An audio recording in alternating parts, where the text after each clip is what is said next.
أعوذ بالله من الشيطان الرجيم. بسم الله الرحمن الرحیم. عزیزان مان، آج ستمبر 1978 کی پہلی تاریخ ہے اور رمضان المبارک کا آخری جمعہ. تسلسل کے اعتبار سے تو ہمارا درس سورہ نمل میں جا چکا ہے. سابقہ درس میں اس کی ابتدائی آیات زیر نظر آ گئی تھی، لیکن جیسا کہ میں نے اعلان کیا تھا، آداب کا تقاضا تھا اور ضرورت بھی محسوس ہوئی کہ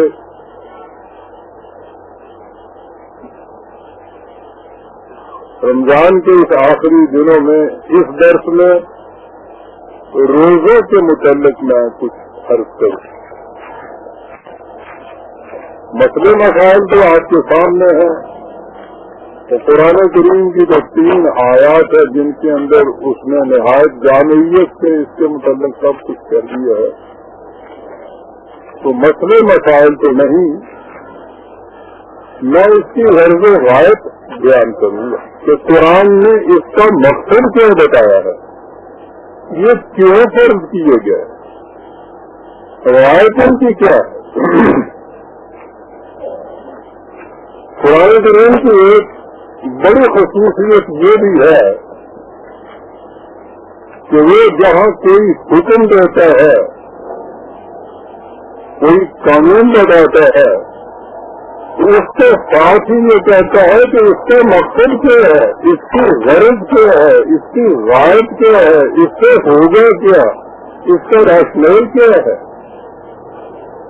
تو جہاں تک میری نظر گئی ہے، آسمانی کتابوں میں اور کوئی کتاب کی اپنی اصلی شکل میں ہے ہی نہیں، لیکن جیسی بھی وہ ہیں، یہ جو خصوصیت ہے کہ حکم کے ساتھ اس کا ریزن، اس کی مقصودیت، اس کی غایت، اس کی غرض، اس کا مقصد بتا دیا جائے، یہ قرآن کی انفرادیت ہے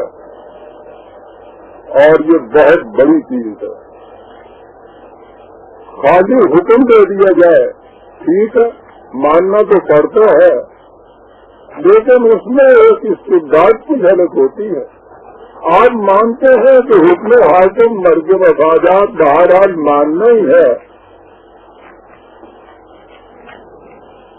برے دماغ کے اطمینان کے ساتھ اسے آپ نہیں مانتے. یا تو خالص عقیدت سے مانتے ہیں کہ اللہ کا حکم ہے جیسا آج کل ہو رہا ہے، یا اس استبداد سے مانتے ہیں کہ حکم حاکم ہے.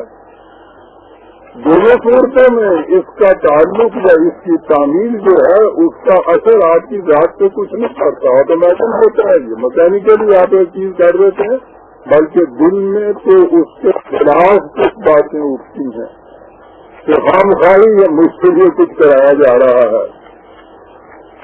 اور پہلی چیز تو اس میں یہ کہ قرآن کریم نے کہا ہے متعدد مقامات میں ہے کہ انزل اللہ علیہ الکتاب والحکمہ 4/113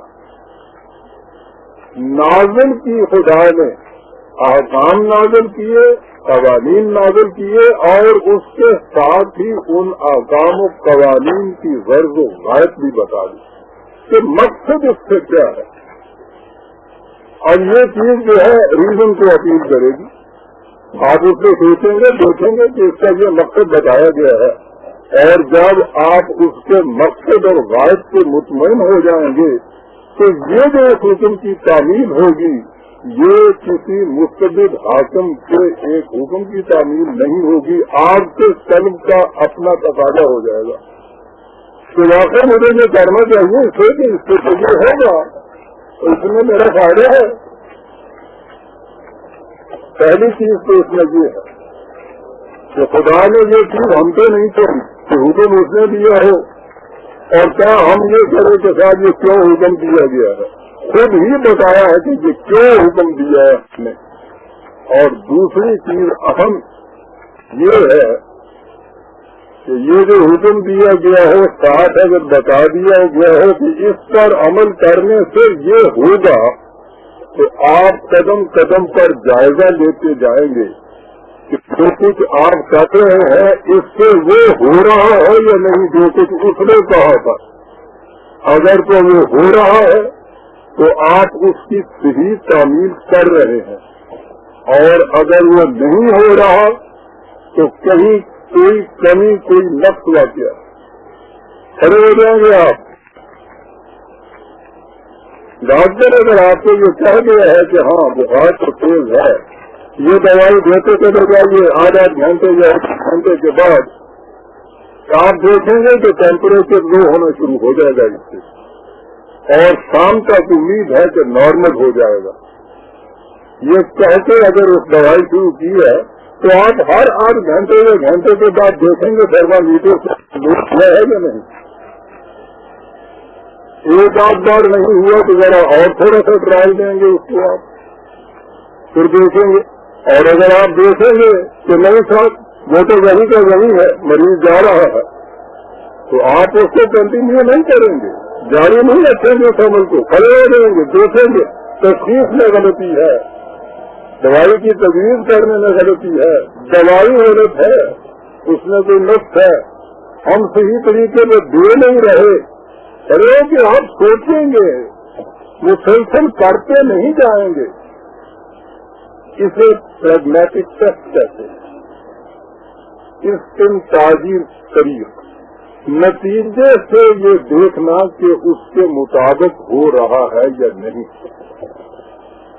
اور یہ جو اس نے خود بتا دیا کہ اس سے یہ ہوگا، تو اس کے معنی یہ ہو گئے کہ جب آپ اس پہ عمل کریں تو اس کے بعد پھر قدم قدم پہ دیکھتے چلے جائیں کہ قدم اس طرف اٹھ رہا ہے یا نہیں.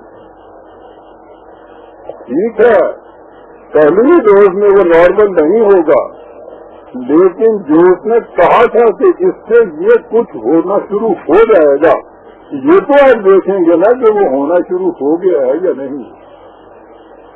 یہ نہیں ہوگا کہ نہ دکھ جائے نہ ڈرنا راس آئے مگر خطے دوا ہے اور میں ہوں. خطے دوا سے کام نہیں چلتا، مریض ختم ہو جاتا ہے. یہ حکمت اس لیے منزل من اللہ ہے صاحب کہ آپ قدم قدم پہ ٹیسٹ کرتے جائیں کہ جو اس نے کہا تھا کہ اس پر عمل کرنے سے یہ ہوگا وہ ہو رہا ہے یا نہیں. ہو رہا ہے تو عمل صحیح. اللہ یہ تو آپ نہیں کہیں گے کہ صاحب اس نے ہی کچھ غلطی کی ہے. ڈاکٹر کی صورت میں تو ہم کہہ سکیں گے کہ انسان ہے، تشخیص میں غلطی ہو سکتی ہے، تجویز میں غلطی ہو سکتی ہے، دوائی غلط ہو سکتی ہے. خدا کے حکم کے متعلق تو آپ نہیں کہہ سکتے کہ جب اس نے کہا تھا کہ اس سے یہ ہوگا تو یہ ناممکن ہے کہ یہ سب کچھ ہی آپ کر رہے ہوں اور وہ نہ ہو جو اس نے کہا تھا. اس نے جو کہا ہے نا کہ خدا کا وعدہ کبھی خلاف نہیں ہوتا، تو وعدے کے معنی وعدہ نہیں ہوتا، وہ یہی ہوتا ہے کہ اس نے جو کہا ہے کہ ایسا کرنے سے ایسا ہوگا تو وہ ضرور ہوگا. نہیں ہوتا کہیں ہم نے نقص ہے. کتنی بڑی چیز ہے جو اس نے ساتھ ہی کہہ دی.